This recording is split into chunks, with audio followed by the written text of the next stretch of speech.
ఈ కాపు ఉద్యమానికి సంబంధించి తుని రైలు దగ్ధం కేసులో ఎక్కడో చోట ఇన్వాల్వ్ చేసేద్దాం. ఇక్కడ మోర్ ఏంటంటే మీరు గమనించగలిగితే ఈ పర్టికులర్ సినారియోలో ఈ పేపర్ రాతలు వాళ్ళు ఏంటంటే ప్రజల్లోకి ఇప్పుడు గుంటూరులో జరిగిన విషయం మహా అయితే సత్యనపల్లి పరిశ్రమ ప్రాంతాల్లో వాళ్ళకి తెలుస్తుంది.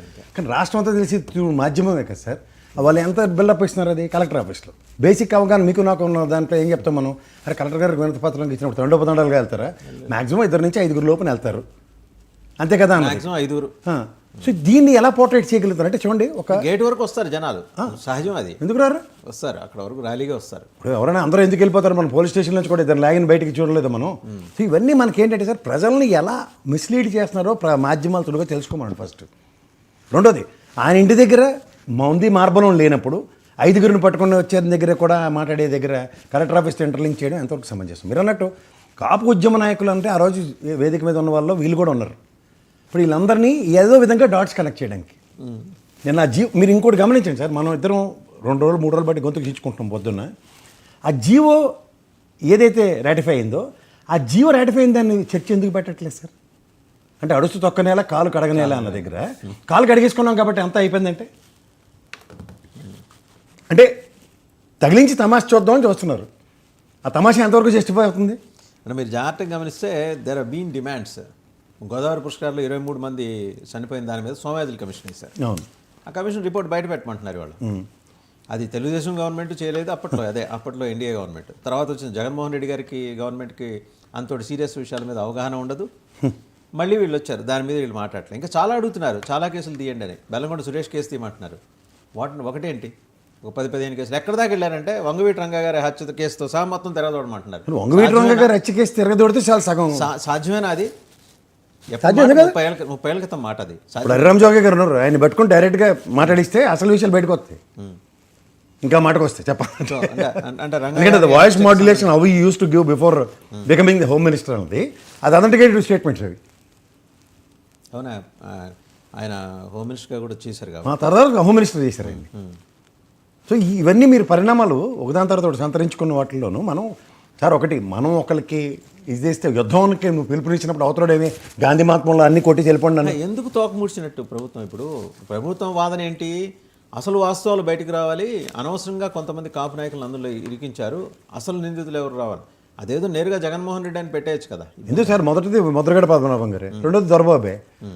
గవర్నమెంట్ ఎవరిది అప్పుడు? తెలుగుదేశం ఎన్డీఏ కూటమిదే కదా. అండ్ మూడోది railway court, metropolitan railway court 7వ మెట్రోపాలిటన్ది ఆ విధమైన జడ్జిమెంట్ ఇవ్వడం మీరు ఎప్పుడైనా చూసారు? నేను చాలా ఆశ్చర్యం. ఇప్పటికీ నేను 10 సార్లు గెలుపు ఏళ్ల తరబడి కాదు, దశాబ్దాల తరబడి కేసులు ఉంటాయి. ఇప్పుడు వీళ్ళందరూ పోనీ అనుకుంటే మన సిపిఐ నారాయణ గారి కన్నా పెద్ద ఇది కాదు కదా. బీహార్లో ఒక రైల్వే కేసులో అండి ఒక 30 ఏళ్ళు విచారించి 115 రూపాయలు జరిమానా విధించి పంపించారు. 30 ఏళ్ళ పాటు 30 ఏళ్ళ పాటు 30 ఏళ్ళు తిరుగుతూనే ఉంటాడు. అలాంటివి ఎన్ని ఉన్నాయి సార్. ఇప్పుడు హరీష్ రావు గారు తిరుగుతున్నారు. ఇవన్నీ కళ్ళ ముందు కనబడుతూ కూడా మనం ఏమీ కాకుండా కోర్టే అది కొట్టేసింది, ఎక్విటీ చేసింది, కల్ప్రిట్స్ కాదు, వాళ్ళు అక్యూజ్డ్గా కాదు, సంబంధం లేదని వచ్చిన తర్వాత మళ్ళీ తిరిగి అంటే మళ్ళీ వెనక్కి వెళ్ళామనుకుంటే విద్యాశాఖలో జరిగిన నిర్లక్ష్యం, దాన్ని స్కామ్ అని లేవు, నిర్లక్ష్యం. అది నిర్లక్ష్యానికి సమాధానం ఏంటంటే శిక్షిస్తామని ఎవరన్నా అనుకుంటే ఎలా? ఇప్పుడు నిర్లక్ష్యానికి బాధ్యత వహిస్తూ ఆ డిఓలో పేపర్లు దిద్దిన వాళ్ళు సస్పెండ్ చేస్తే అది ఒకటి. అంతేకాకుండా ఎక్కడ పాత కాపు కేసు తీసుకొచ్చి రైల్వే దానికి సంబంధం లేని వాళ్ళందరినీ సంబంధం ఉన్నట్టుగా ఇరికించి పోటీ చేద్దాం అంటే ఎట్లా? ఇప్పుడు దీని గురించి మరి విద్యాశాఖ గురించి ప్రస్తావన వచ్చింది కాబట్టి ఇదే విద్యాశాఖలో జగన్మోహన్ రెడ్డి గారి ప్రభుత్వంలో జరిగిన 3 పెద్ద కుంభకోణాల గురించి ఈరోజు పౌర సరఫరా శాఖ మంత్రి నాదెళ్ల మనోహర్ గారు అప్పట్లో జనసేన నాయకుడికి ఇంతండి ఈ మాత్రం దస్తాలు 10-15 దస్తాలు ఎవిడెన్స్ తీసుకొచ్చారు. సింగిల్ సెంటీమీటర్ ప్రోగ్రెస్ లేదు అందులో. మరి ఆ కేసులు ఏమైనాయి? 25,000 కోట్ల రూపాయలు జగన్మోహన్ రెడ్డి ప్రభుత్వం 25,000 కోట్ల రూపాయల కుంభకోణానికి విద్యాశాఖలో తీసుకున్న 3 కీలక నిర్ణయాలకు సంబంధించి పాల్పడింది అనే అభియోగాలకు సంబంధించిన ఆధారాలు అవన్నీ ఏమని చూపించగలరు సార్? ఒకటి ఏంటండి, అదేంటి సార్, బైజూస్ ఒకటి ఇచ్చారు, బైజూస్ ట్యాబ్లు ఇచ్చారు. ట్యాబ్లు ఎక్కడ మార్కెట్ రేట్ ఎంత ఉంది, లేకపోతే బల్క్ మీద కొన్నప్పుడు ఎంత రేట్ అయిందో ఎక్స్చెకర్ నుంచి వెళ్ళిన రెవెన్యూ రిసిప్ట్స్ ఉన్నాయి, చూసుకోమని ఒకసారి కాగ్ రిపోర్ట్. దీనికి తగ్గట్టు బైజూస్ దీని అభియోగాలు మోపుతున్నారు. కానీ అది ఒక సిఎస్ఆర్ యాక్టివిటీ కింద ఒక సంస్థ. ఆధారాలు కూడా ఇచ్చారు ఆయన. ఏమని ఇచ్చారు? నాదెళ్ల మనోహర్ గారు మీడియాకు కూడా షేర్ చేశారు ఆధారాలు ఇంత. మరి ఆధారాల బేస్గా కేసులు పెట్టి ఉండాలి కదా. ఎంత కట్ట చూపించినా నేను తీసుకొస్తాను సార్. నేను డిబేట్లో పార్టిసిపేట్ చేసినప్పుడు డైలీలు రాస్తాను నేను. ఆ డైరీలను తీసుకొచ్చి పెట్టి ఇవన్నీ ఎవిడెన్స్లు అంటే ఎక్కడ అవుతాయి? వాళ్ళ దగ్గర ఎవిడెన్స్ ఉంది, కానీ ఎవిడెన్స్ ఉంటే ఎందుకు ప్రోగ్రెస్ ఉండదు? అదే అడుగుతున్నా. ఇప్పుడు మాటలు సార్ మెల్లి చెప్తున్నా, సంవత్సరం పొద్దుయింది, రంగుల విషయం ఆడదాం. ఎన్ని వేల కోట్లని పేపర్లు రాశారండి. ఇదే అసెంబ్లీ సాక్షిగా ఇదే గౌరవ ఉప ముఖ్యమంత్రి గారు పవన్ కళ్యాణ్ గారే 199,50,00,000 మాత్రమే రంగులకు ఖర్చు పెట్టారంటే ఈ అపవాదులన్నీ ఎవడ మోసుకుతారు కదా. బాధ్యతారాహిత్యమైన రాతలు రాసి ఆ బాధ్యతారాహిత్యమైన రాతల్ని జస్టిఫై చేద్దాం అన్న దాంట్లో ప్రభుత్వాలు కూడా అదే పని మీద అదే సంకల్పాలు తీసుకుంటే ఎవడే చేయగలుగుతారు? నిజమే, ప్రభుత్వానికి తీరని అన్యాయం జరిగితే దాని మీద మీరు నేను దానికి ఏమని మాట్లాడుతున్నారు సార్? ఇప్పుడు ఏంటి లెక్కర్ కేసు కింద మీద తిరగదోసేది, నన్ను జైల్లో పెట్టారు కాబట్టి ఇండియన్ పెట్టను, ఈ ప్రవచనాలు ఎందుకంటాను నేను? నిజంగా జగన్మోహన్ రెడ్డి గారు అవినీతి చేస్తే, నిజంగా అవినీతి జరిగితే విత్ సబ్స్టాన్షియల్ ఎవిడెన్స్, అదే కదా న్యాయస్థానం మొత్తుకుంటుంది. ఎల్లయ్య పొల్లయ్య చెప్పిన మాటలతో కేసులు కాదు కదా. నాడు శంకర్రావు ఇచ్చిన కంప్లైంట్తో కేసు పెట్టుకుంటే సిబిఐ ఈడీ కేసులు ఎక్కడికి వెళ్తున్నాయి చూడమండి ఒకసారి. ఇదే జగన్మోహన్ రెడ్డి గారివే వ్యవస్థలను ఇదే పనా? అందుకే కదా గౌరవ సుప్రీంకోర్టు తమిళనాడు కోర్టుకిను తమిళనాడుకిను దీంట్లో ఈడీ ఇన్వాల్వ్మెంట్స్కి ఛత్తీస్గఢ్ దానికి ఏమని చెప్పింది? ఒక ప్రభుత్వ పాలసీలని డిఫర్ అవుతున్నప్పుడు ఫైనాన్షియల్ ఇర్రెగ్యులారిటీస్ని ఐడెంటిఫై చేయండి అని. ఇక్కడ విజయసాయిరెడ్డికి కసిరెడ్డికి ఉన్న ఈ ఇండివిజువల్ తగువుల్లో తీసుకొచ్చి నేను 100 కోట్లు అప్పు ఇచ్చానంటే అది మనీ లాండరింగ్. అది వాళ్ళిద్దరి మీద పర్సనల్ కంప్లైంట్లతో దాన్ని చూడవలసింది. ఏకంగా లెక్కర్ స్కామ్ కూడా పెట్టి పాడితే what by these people are connected. So అదే విజయసాయిరెడ్డి గారిది, కసిరెడ్డి రాజరెడ్డి గారిది వాళ్ళ ఇద్దరి వ్యక్తిగత వివాదం అంటారు. ఇట్స్ నాట్ వ్యక్తిగతమే కదా సార్. నేను 100 కోట్లు ఇచ్చాను, ఏం బిజినెస్ చేశాడు గవర్నమెంట్ చెప్తుంది, ఇక్కడున్న ఏపీలో ఉన్న ఇండియా గవర్నమెంట్ చెప్తుంది, 2 ఇంజన్ల సర్కార్ గవర్నమెంట్ చెప్తుంది ఏంటంటే మొత్తం 98,000 కోట్ల రూపాయల స్కామ్ ఇది, which is bigger than the volume of Delhi liquor scam. 98,000 కోట్లు అంటే మన రాష్ట్రానికి ఆంధ్రప్రదేశ్కి ఒక ఏడాది బడ్జెట్ కింద వేసుకోవచ్చు దగ్గర. నేను ఇంకో మాట చెప్పనా, త్రూ అవుట్ సినారియోలో 5 years లిక్కర్ మీద ఎంత సంపాదించారు అంత అవినీతి జరిగిందని ఇండైరెక్ట్గా బ్లేమ్ చేస్తున్నారు వీళ్ళు. లిక్కర్ మీద వచ్చిన ఆదాయం ఎంతో తెలుసు మీకు? 1,103 కోట్లు 1,13 కోట్లు మొత్తం ఆదాయం వచ్చింది టోటల్ 5 years లిక్కర్ మీద ఎక్స్చెక్కర్కి. అందరూ 98,000 కోట్ల అవినీతి అంటే ఆదాయమా లాభమా?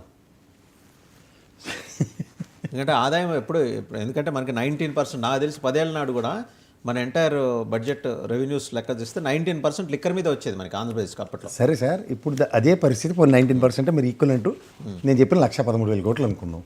మీరు చెప్పిన 98,000 కోట్లు దాంట్లో అవినీతి జరిగిపోయిందంటే మరి 70,000 కోట్లు 80,000 కోట్ల దగ్గర తెలుగుదేశం కదా. బీజేపీ రాష్ట్ర అధ్యక్షురాలు పురంధరేశ్వరి గారు కేంద్ర ప్రభుత్వానికి నివేదన చేసింది.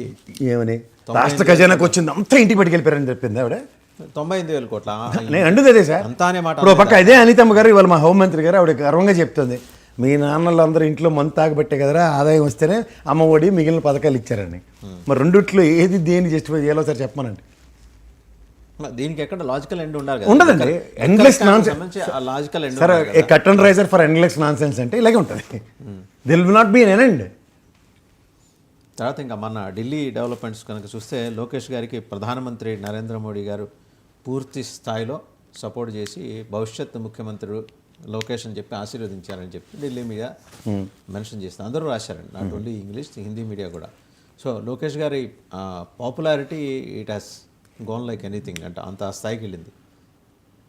వెళ్తుందండి. ఎందుకంటే ప్రధానమంత్రి గారు నరేంద్ర మోడీ గారికి మంచిగా జరుగుతున్నంతకాలం బాగా పొగిడిన ఉదంతాలు చాలా ఉన్నాయి. ఇప్పుడు రివర్స్ పొగిడించుకునే స్థాయికి ఆయన ఎదిగారు కాబట్టి ఆయన వేసిన ఏ బిస్కెట్ అయినా ఇలాగే ఉంటుంది. ఇప్పుడు ఆ మాటకు వస్తే ఇన్స్టెంట్ రియాక్టివ్ మోడ్లో మహానాడులో వర్కింగ్ ప్రెసిడెంట్ అనౌన్స్ అయిపోవాలి, లేదంటే ఉప ముఖ్యమంత్రి స్థాయి పవన్ కళ్యాణ్ గారితో పాటు పక్క సీటు కూడా ఆయనకే రావాలి. మరి అది జరగలేదే. There are some developments. నిన్న మీరు ఒక సర్వే ఇచ్చారు, జ్ఞాపకం ఉందా? కేకే సరే అందులో అంటే ఆయన పెట్టిమండి కేకే గారిని కలిశాను మొన్న. కలిసినప్పుడు ఆయన డీటెయిల్గా మాట్లాడారు. 19 స్థానాలు అయితే అసలు చీకిపోతాయి కూటమి మొత్తానికి. కేవలం తెలుగుదేశం ఒక్కటి అనలేదండి, దాంట్లో బీజేపీ ఎమ్మెల్యేలు ఉండొచ్చు, జనసేన ఎమ్మెల్యేలు ఉండొచ్చు, ఎక్కువ వాళ్ళే ఉంటారు. బీజేపీను ముఖ్యంగా బీజేపీ వాళ్ళు ఉంటారు. వెళ్తే ఏమి ఉందో దమిడికి ఉపయోగపడుతుంది ఇది. నెక్స్ట్ జనసేనలో తెలుగుదేశం నుంచి వచ్చిన వాళ్ళు ఇటు తేల్చుకోలేక ఆ ప్రక్షణలో వాళ్ళ పనే పని చేయాలి. 19 మంది ఎమ్మెల్యేలు దే విల్ బి అవుట్ రైట్గా అవుట్ అని చెప్పారు. అండ్ ఇంకోటి growing popularity of junior NTR గురించి ఆయన మాట్లాడారు. అందులో ఏది ఆయన రాజకీయాల్లోకి ఇంకా పూర్తి స్థాయిలో రాలేదు. పూర్తి స్థాయి కాదు అసలు ఆయనకి ఇంతవరకు ఈ did not take any call on that.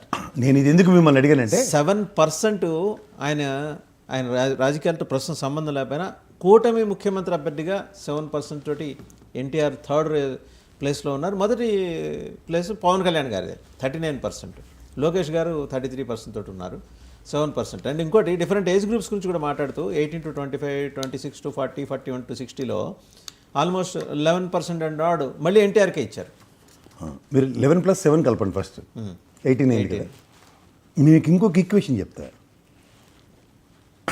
Telugu Desam ఆయనలో తెలుగుదేశం రామారావు గారిని నమ్ముకుంటూనే ఈ రోజు దాకా 90% తెలుగుదేశం ఉంది. రిమైనింగ్ 10% గురించి తర్వాత మాట్లాడదాం. ఈ 90%లో జూనియర్ ఎన్టీఆర్ గారు అంటే కన్సర్న్ చూపించే వాళ్ళు మోర్ దాన్ 50% ఉంటారు. సో ఆబ్వియస్లీ ఎందుకంటే రామారావు గారి లెగసీనే చాలామంది కోరుకునే వాళ్ళు ఉంటారు. ఎందుకంటే ఆయన తత్వం, ఆయన వితరణ ఇవన్నీ చాలా వేరు. సో ఆ ప్రాస్పెక్టివ్లో ఆయన కేకే సర్వే విషయంలో మీరు మాట్లాడుతున్న దాంట్లో ఏంటంటే there are 2 dimensions. One is 19 మంది ఇటు నుంచి అంటే 164లో 19 మంది అంటే 21 జనసేన వాళ్ళని తీసుకున్నా, మిగిలిన వాళ్ళు బీజేపీ వాళ్ళని తీసుకున్నా యాజ్ యూజువల్ ప్యాథటిక్ పర్ఫార్మెన్స్కి కన్ఫైన్ అయి ఉన్నారు వాళ్ళు. ఎట్లా అండి 19 మందిలో కొన్ని మీరు అన్నట్టు 10 మంది బీజేపీ జనసేన నుంచి ఉన్న 9 మంది కదా వీళ్ళకి ఉన్నది, వీళ్ళకి వచ్చిన నష్టం 9 కదా. మీరు ఉండండి సార్ ఒకసారి. 134లో 9 పోతే ఇప్పుడు మెయిన్ మీకు ఒకటి 125.